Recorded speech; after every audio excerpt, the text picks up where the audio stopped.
Community college was having yet another plant sale, and even though I didn't really need anything, I decided to go in and take a look because you never know what you'll find, and it is how the horticulture program makes their money, so it's for a good cause, right?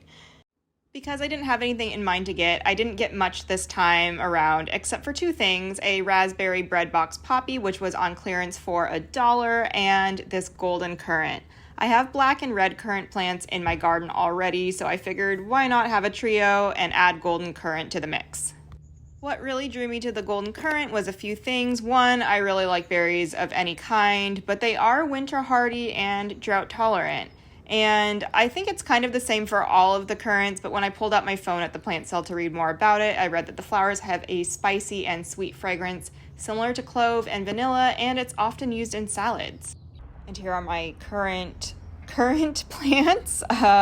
So some are already starting to form berries, but here are some blooms, and I did smell them, and they do smell very clove-like. So I think you can say that about all of the different colors of currants. And even though this one is a little baby, I am still very excited to add it to my currant lineup. And if you live in a drought-tolerant area, I think it's definitely worth adding to your garden.